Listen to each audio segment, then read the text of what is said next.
Hello everyone, I wanted to make a quick tutorial on how to make this kind of image right here. It's like a dispersion splatter effect that's pretty popular right now and everyone wants to know and how to do it. And it's pretty easy. You can do it in 3 layers and it's fun, and once you learn how to do it you can kind of play around with it and make it your own thing and have fun with it. So I know I'm going to show you one way on how to do it. I know there's a couple ways, but I don't know. What I've found is this way is pretty easy and kind of intuitive to learn. So let's see what we got. So here's the image we want to make, and here's our original image here. So this is a picture I took a little bit ago, and yeah, let's make it fun. So zoom out here, and first thing we want to do is make a duplicate of our background layer. So hit Control J a couple times and get a couple copies of that. And I'm going to close this out because my computer's going to crash if I keep that open, I think. Alright, let's, so with our, one of our copies selected, we can start a couple ways, but let's first, we need our background layer isolated. So we need a layer of just background and no model. So grab a lasso tool and just delete her. So we just have a background. So it looks like when the splatter is there, we can see right through her. Does that make sense? And just use the content aware fill. That's Shift F5 to do this. And if you don't have content aware, just use your clone stamp tool and stamp the model out and kind of keep the tones even. And I'm sorry if you're seeing this like it looks like there's like pixelation along here. I don't see it on my screen, but I think you see it. But it's just a crappy screen recorder. But okay, so there's our background that we can work from. It's not perfect, but it's good. So what we want to do now is select our model and make a couple layers of her. So grab your magic wand tool, and that's the W key. If you don't have it, quick selection is what we want. And then just paint in the selection you want, which is her. Grab the shoes and the feet and the skin, and and masking you can make as perfect or imperfect as you want. Doesn't matter. I want to make this quick, so we'll make it simple. But okay, with our model selected, what we want to do is hit Control J again. Now with her selected, it'll bring only her to the next layer up.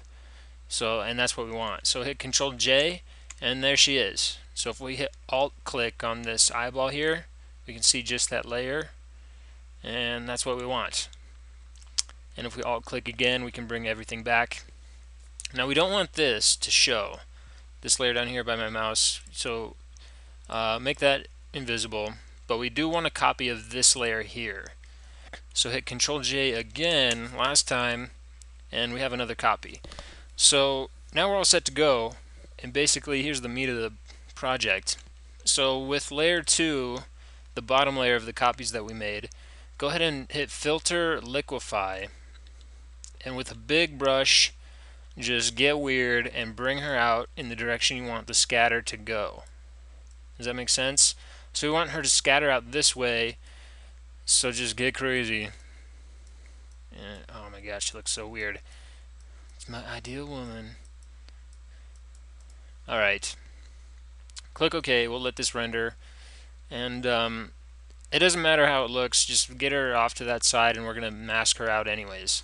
So with that layer selected, click the layer mask icon down here, and it's filled with white now, so just hit Control I to invert that and hide her.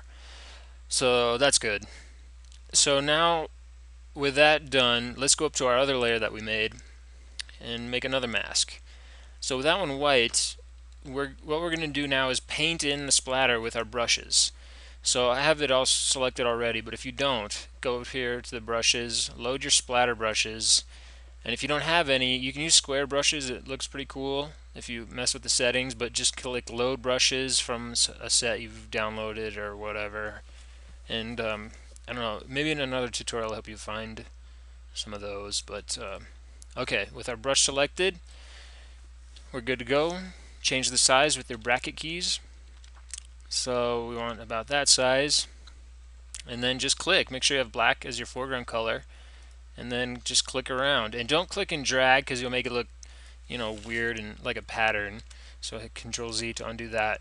Just to make variations, just grab another brush, and then click again, and then you can bring up your brush palette, even kind of change the direction, and just make it look to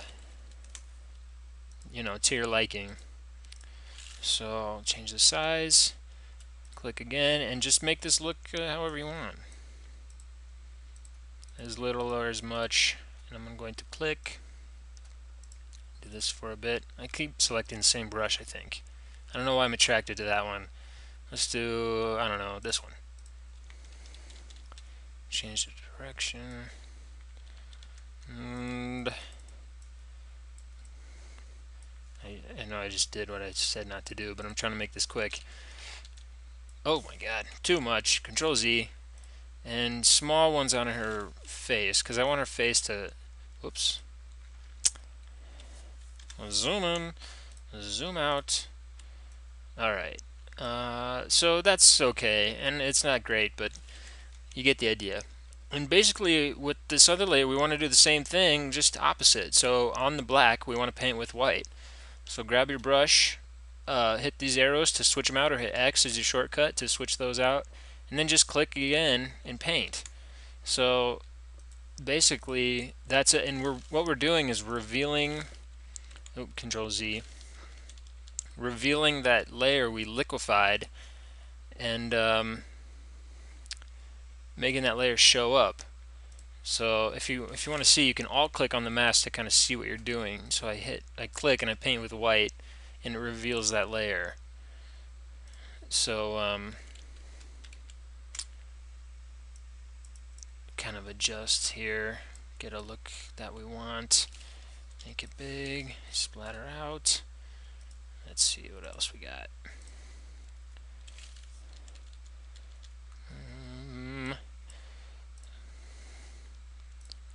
I don't like too much by her face. And if you want these colors to be different, just go ahead and go back here and, filter. You can liquefy again and adjust this to how you want.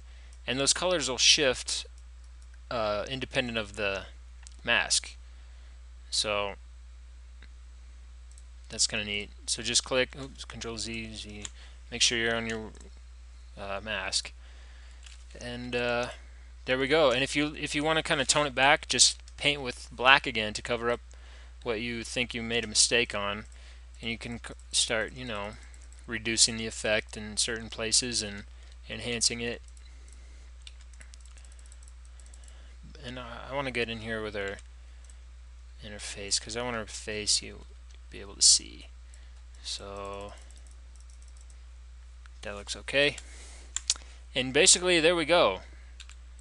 That's kind of the look we were going for in a couple of simple steps. A couple of layers and a couple of layer masks and a paintbrush. And that's kind of the effect we get. So I hope you enjoyed. If you have any questions, let me know, and I want to make some more of these kind of projects in the future. So yeah, hope you enjoyed. Thank you.